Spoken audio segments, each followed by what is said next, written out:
And I think we are live. Hi. Hello, everyone. Well, welcome, Laura. Thanks so much. Thank you for taking out time in the busy schedule to answer the student questions. So I wanted to start off by asking, could you tell us a little bit about the course and how it came about, and what is the sort of background of it? If you can give us the history of it to our participants. Yeah, so it's now the second run. Yeah. So I designed it last year or the year before even. Yeah. And I used to teach a regular course at VU University, English pronunciation. And previously I only had Dutch students. And then, increasingly frequently, I had more international students, and they all brought their own accent. And also in the context where English is used so widely amongst non-native speakers in the world these days, I thought, I cannot teach English pronunciation in the same way as I used to. Yeah. And so, and over the years, I had accumulated all this material, videos for the course. I also made some exercise myself, but also I tried to use as much material, material that there was already. So I had collected all that, and I thought of first of writing a book on English pronunciation, but then I thought, no, it would be nice to have a MOOC. Yeah.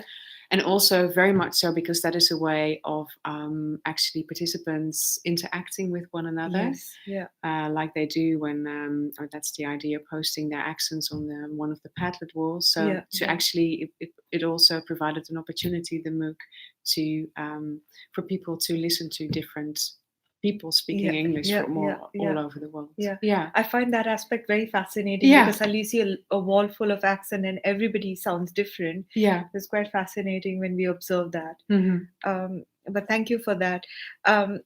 We have lots of questions from our participants. Because I'm the mentor, I'm going to go ahead and ask my question first. I had a question that English pronunciation seems so intrinsically linked to emotions. It somehow affects our confidence levels, and there's also the involvement of fear of judgment. Most people feel scared or worried. And I'm wondering, why does English in particular have this legacy that if you can't speak it well, that you are portraying yourself in a not so good light? Would you like to discuss that a bit further? Yes. I think it's English because it's used so widely in the world, but I think within the Netherlands, people are also assessed on the basis of their accents to some extent. And I think that it's because when you meet people for the first times in the first instance, people will evaluate other people from their appearance. I mean, it can't be helped because that's the first thing that we see. It's not only the way we talk, but also the way we dress and other things. And unfortunately, there are just many stereotypes associated with accents. So therefore, I think that we're worried when speaking English, also to people that we don't know, that we will be judged on the basis of our accents. And also certainly when you're an English learner, so it's not your native language, then it's something that you have no control over in the first instance. So you cannot really control the way that you speak English. And I think that's why it's people might have fear or worry or be concerned about their English accents. And also when learning English as a non-native speaker, it's very difficult because you have your own native language. So if you haven't been taught from an early age onwards, then it's very difficult to acquire certain features. And that's because I also like that you say we also feel very proud when actually mastering a feature, because it is so difficult. And it really takes time. You cannot just learn it like that. It really needs practice, just like practicing playing the piano or running a marathon or what have you. So and that's it can be very frustrating. Also because some of the features you might not be able to hear because of the language, the background, your native language. And so it takes time, and it needs patience and perseverance. And and I think that's why we feel proud when having mastered a feature that's difficult for us. I definitely recognize that. There's a sense of achievement when you feel that somebody's understood you. reasonably well. Yeah. So thank you for that. Mm-hmm. I will move on to the student questions. We have lots of them. I've tried my best to include as many as I could. I have a question from Angelina Lau. She says, I really like this course. So thank you, Laura.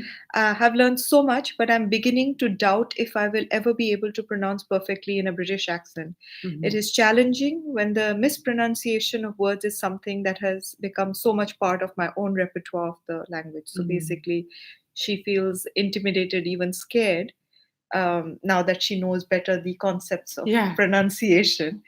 Would you have any advice for Angelina? Yes, probably now that Angelina has become aware. If Angelina's watching this. Of the features or of particular concepts, so also she will now be able to recognize them in her own pronunciation. First, I was just it struck me that Angelina, you said to pronounce perfectly in British English. I think that's quite that's difficult goal to achieve. Indeed, and why would you want to do that perfectly? I'm not sure that there is a perfect British accent, but also I would say in the beginning. I also have that with find that with my regular students, that because there are so many concepts, it's overwhelming in the first instance, and you cannot, it's difficult to remember it all at the same time. But I would say just step by step. And to not aim too high or try to be too perfect in speaking English, but just take it slowly and one concept at the time. Awareness is always the process of first to become aware of it in the first instance. That is already an achievement, and then there's just all these concepts and features, and how are you going to apply all of this? And you cannot do it at once, and you should not try to do that, because it's very frustrating. And but then just take it one step at the time, and also think about. And of course, if Angelina, if you would like to acquire a perfect British accent, that is, a perfectly good aim. But maybe also to think, does it have to be perfect, and what is perfect? Of course. Thank you for that. Mm-hmm. I have a question from Franca Schiavo. Mm-hmm. And Franca says, she says, hi, my name is Franca. Mm-hmm. I'm an English teacher from Italy. I have a private language school. And her question is, all my life I've been faced with the fact that though I believe I am bilingual, the majority of learners in this country regard non-native speakers or teachers as second best in many ways. I disagree with this view, and luckily things are changing somewhat in this respect. And following up with that, Andrea Passeri also writes, I've faced similar attitudes throughout my professional life. And she says that I would argue that sounding as English as possible in the context of living abroad might come across rather fake to a trained ear. What do you think? How do you feel about this, Laura, that if you're non-native and you even attempt to be a teacher of the English language, you're somehow perceived as not being good enough? So Franca and Andrea, I think the first thing maybe for you to know is that I've been at I was at a conference some years ago. It was about English pronunciation teaching, all about this subject. And actually, many teachers, English teachers, they don't want to teach pronunciation, or they're worried because they don't have like a native English accent. So I think that you are an English teacher, and teaching English pronunciation is very brave already, a brave thing to do. I also don't have a native English accent, and of course, when you're in a room full of students, and what do they they see you as a model, obviously, and what will they expect from you? And I think you should. The best thing to do is to be open from the beginning and tell them what your personal view on pronunciation, and say to them, I don't have like a native British or American English pronunciation, but if that's what they would like to hear, then you can offer them tools or videos, but to indicate to them what you think is important in English pronunciation and what your views are, and then then they know who they're dealing with. To make it explicit. Make it explicit, and to not to not try to to be like the teacher the non-native speaker who speaks native English, because that's a very hard thing to do. And also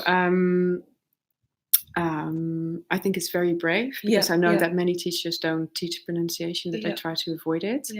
And I would also like to say to them that I know that frequently native speakers of English are being hired as English teachers, and they might have the native accent, but doesn't necessarily mean that they are good teachers. Exactly. Or that they have the tools to actually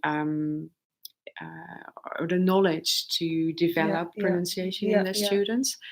And I think that presumably many of your students, at least that's with my students, that when I start teaching the course, that actually many of them are relieved.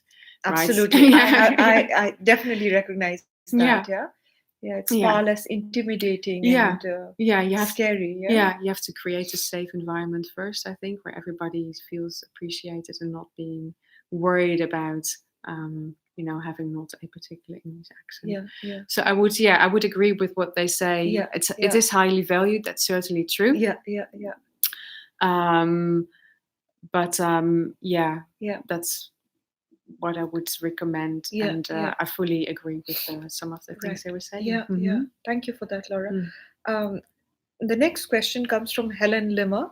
Helen has been a very, very active learner on the course. She says, I find the previous rhotic and non-rhotic exercise absolutely fascinating. She's really enjoyed the course. And she was wondering that how does age affect pronunciation? Does it get harder to learn the older you get? And she was really looking at getting some scientific evidence or theory regarding the age and pronunciation factor. And I think you're the best person to answer this question. It certainly is the case. It's known that it's more difficult to acquire a particular pronunciation when you get older. Yes. It's not only with pronunciation, it's regarding other language skills also. To learn another language, we know that it's difficult. And it's in linguistics, so there are indeed theories why it's more difficult to learn a language when you're older, and there's a name for it. It's called the critical period theory, Helen. And it's there. If you Google this, it's by a linguist called Eric Lennenberg, who has developed this theory. And the basic idea is that certain functions within our brain also, they're set in particular ways. And this lasts until we're around 14. So this is thought to be the critical age for learning a language. So before the age of 14, it is more natural. And our native languages do not get in the way so much. And after the age of 14, it becomes more difficult. Helen, I hope that answers your question. We move on to Catherine Rumea, who's asked a question which is a two-part question, So she wants to improve her rhotic accent. She wants to work on her intelligibility and credibility. And she's wondering whether I have to work.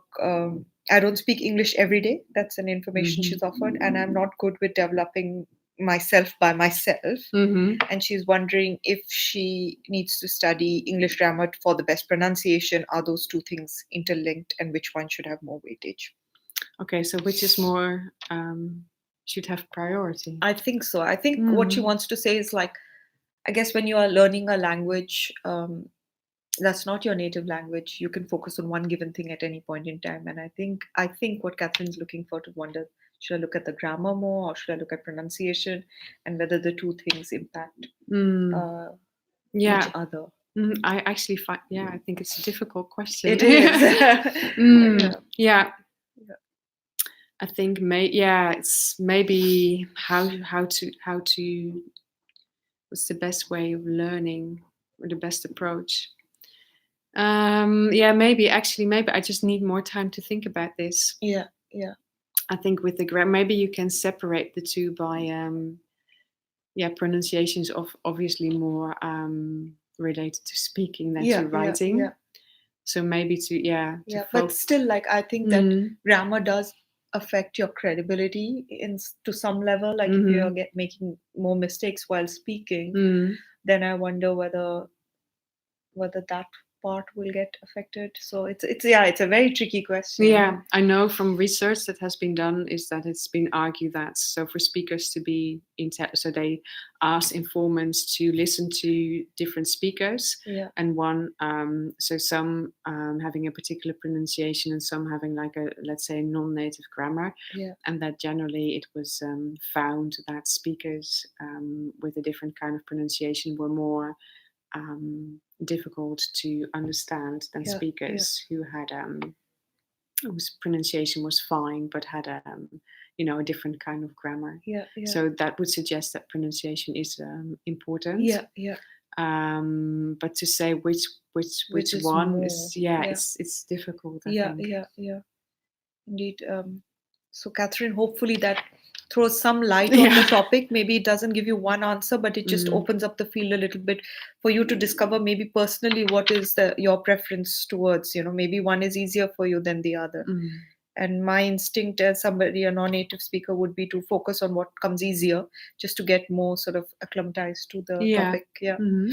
We have Ashraful Islam, who has written lovely comments that we've really enjoyed reading. And he thinks you're amazing, Laura. He gives you many compliments throughout. And he had a particular question about his students. So he has these students, and he was wondering if it's inappropriate if I teach the students the standard British accent and then keep giving hints about American accent as well. Or should one be like a purist and say, okay, this is British, so we stick to that, and maybe the students get confused with another accent. How would you tackle this question? No, I think that he so himself personally prefers the British accent. But I think it's perfectly fine to take one accent as a model. Or as a model, perhaps not the right word, but as a reference. Because I think you cannot teach. I mean, obviously, you cannot teach all accents at the same time. So you have to start from somewhere.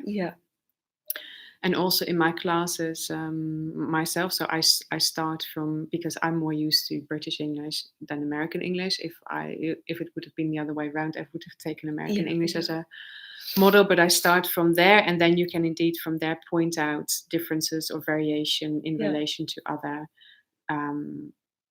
accents. What I do find important is that what I say to my own students is that British English, it is an important model because it's used widely in education, and it's no, full stop, it's used widely in education there. So it's an important model, and this is what I say to my students also, but then I point out to them that at least from a linguistic point of view, that it doesn't mean to say that is the most correct or the most sophisticated model.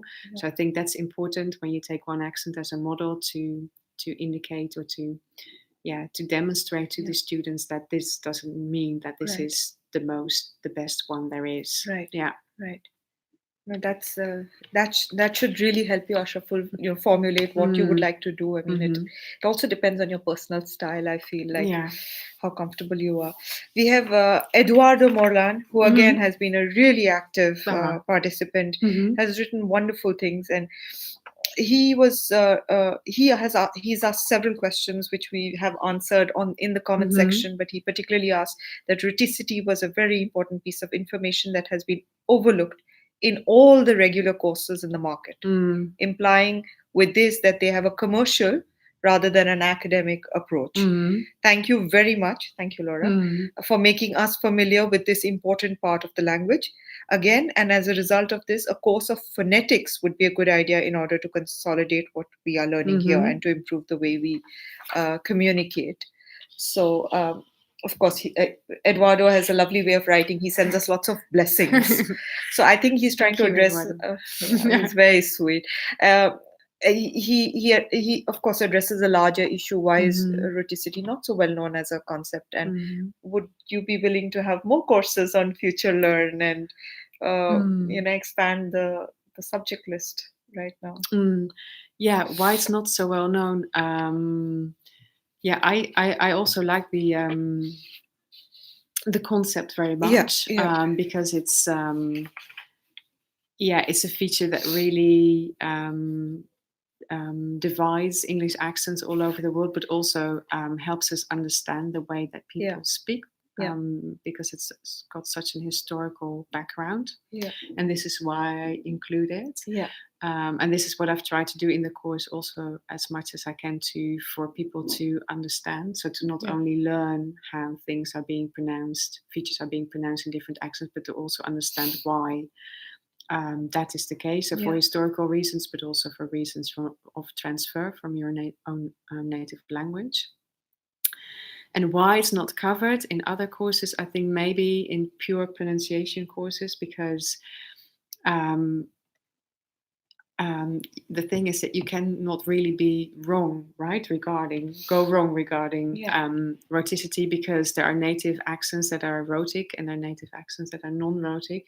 So from that point of view, if there are courses that really aim for people to have a native English accent, it can be either. And then maybe those courses are focused more on what are known to be errors that non-native speakers make. And you cannot, in that sense, make an error regarding rhoticity. And it also depends, I don't know, the timeline of the other courses. Maybe they don't have time to go, to provide all that background. True.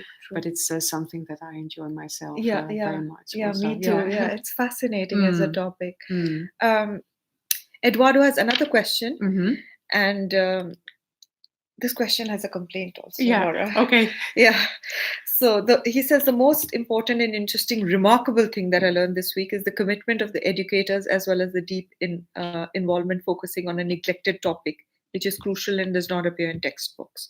Then he says, I also learned details of pronunciation that I've not previously noticed, and that helps me now to give a better sound to what I say in English.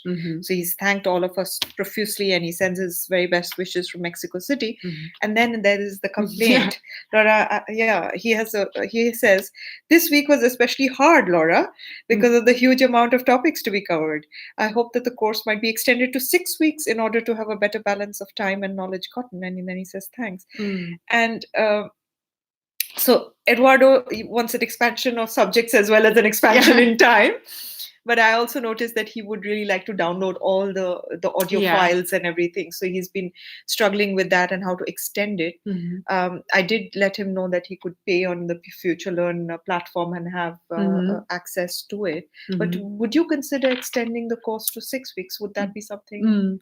I would like to thank Eduardo for his feedback, because it's very useful for us to know. And he might like to hear that actually the course was originally meant to be 6 weeks, to have a length of 6 weeks. So I perfectly agree. And it is because I was then advised to just have the course for 4 weeks, because for some people it's just too long, 6 weeks to I can imagine, to invest in time wise, right? So that's the only reason why it has become 4 weeks. And I agree, it's a lot of information to have it all in 4 weeks. And so the alternative option is to have less. No, we can't do that. That would be an option, or to provide links to, because now obviously all the material is within the Future Learn environment, but to maybe provide links where so that learners can use to then access those videos and materials following the course. But you already told him, right, that he can, the course is still open? Yes, for 6 weeks it is definitely open, and he'll have access to it. I mean, this is for all learners and participants on the platform. The course is open for 6 weeks, and post 6 weeks, for a not so large a fee, you can have access to it for a longer term till the course is online on Future Learn. So they do have that option. So hopefully, Eduardo, this answers your question and addresses your complaint to us.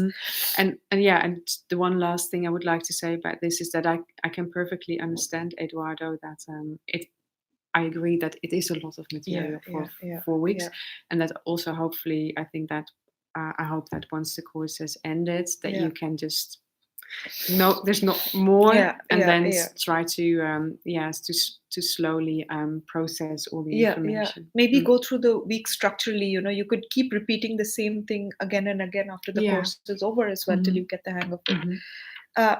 Moving forward to Sandra Urego. Sandra has a question that says, thanks for this opportunity for asking these questions. Thank you, Laura, for making time for the students. When you mentioned pronunciation features, so she wants to know which pronunciation features should be taken into account as a minimum. So I suppose there are many, but which, according to you, Laura, are the most important? So really wants to narrow down the topic as to the must-dos. Yeah. So it depends a little on your native language, I think. Right. Yeah. So which features to focus on, and also so in the course, of course, there are many, and also what kind of accent you're aiming for. But so in the course, this is why I try to make the distinction between features that are important for communication, for understanding one another, and for what we have called a credibility. Yes. So this is and then maybe there are other features that are not that are known, at least that research hasn't shown, that play a role in either intelligibility or credibility, and so I would save those for last. Right. So I would, Sandra, go back to the course, and there's, I believe it's in the first step, all of the 4 weeks, where there's an overview of what features are play a role, or are known to play a role in intelligibility, and which don't, and to start with those features. Right. That's an excellent tip for you, Sandra. I think if you just go and look at the first part of every week, then that you'll find the information there. Now, moving on to Martina Perron. Martina says, I really enjoyed this course. I mean, thank you, Laura. It's been interesting and useful. I'll keep working on improving my pronunciation, but she finds it difficult to pronounce words containing certain clusters like nature, temperature, and mostly all words containing TR. So how could I improve such pronunciation? Thank you for your advice. So would there be any particular tip for Martina for her focus words like nature, temperature? So thank you for the question, Martina. It's known to be difficult for some non-native speakers clusters. And in week 3, there is one of the steps. It's specifically about these kind of consonant clusters. Right. And so consisting of 2 or 3 or more consonants. And I would suggest that she have a look at those. Have a look at those. So week 3 consonant clusters, Martina, and lots of practice. There's no other way around it. We have another question. We're almost at the end of the questions. So this is from Jessie Gutierrez Orueta. And she says, I just want to thank people who work hard to develop this course. It helps people around the world. Thank you so much. Carmen Fernandez, she says, I absolutely agree with you. And Ramasamy Arumugan says, I do take this opportunity to express my sincere thanks to the organizer and tutors of this course. So thank you so much, Laura. And considering this course is so appreciated, I wanted to for you to share some of the challenges that are involved in the course of making such a course. And I'm sure students would love to know what is the planning and what's the sort of what happens on the other side to enable such a course to take place. So I would like to thank all these people for their nice feedback. And it's very I feel very happy to hear this, because you design a course the best you can, and then you just hope that it is useful to people. And also I like it, we said this in the beginning, that people from different parts in the country can join. So it was quite a job designing the course. Although I had taught pronunciation before, so I had the structure and the materials. But I think the challenges were, first of all, there's people people have so many different language backgrounds. So to make sure that people that the course was useful to everyone, no matter what their background might be, their language background. And this is also why I appreciate that some people send in comments, in my version of English, I do this and this and this, because all of this input I can use. Because obviously I cannot have an overview of all of the features that people have in their English. So that was one challenge, to make sure that the course is useful to everyone. And then also I would like, with pronunciation, I would like the course to be as interactive as possible. So we build in tools for people like the Padlet wall to upload their accents, and to and I think Future Learn is a nice platform good platform for people to interact. And but then with some of these tools, online tools, it's like will it work or will it not work, and will it work within the platform? So that was we had to look for the most robust tools, and also tools that are accessible all over the world, because it's not necessarily the case. So that was one of the challenges also. And the last one, and we tried to do it the best way we could. Obviously the best way, really, I think the best way is for people to have personal feedback on their pronunciation. But with so many learners, that's not possible. So there's advantages to MOOC, but also disadvantages. And so we try to build in this peer review tool where people. So actually, we hope that you, during the course, you will become familiar with so many of the concepts that actually you're able to peer review other people's accents. And also via your comments, we try to give feedback. But I think that's still a major challenge. I can understand that. I also noticed when you mentioned the technology part, that many of our learners access it on their mobile phones. That is a challenge, and especially when it comes to browser issues, you know. So it's very important that if you cannot access a particular link, try it on another browser. We also noticed that certain YouTube videos are not available in certain regions because of copyright issues. So those are the sort of challenges when you have something that's universal for everybody, you know. And we really appreciate your patience in this, that you are willing to sort of experiment with the tools and then see how it works.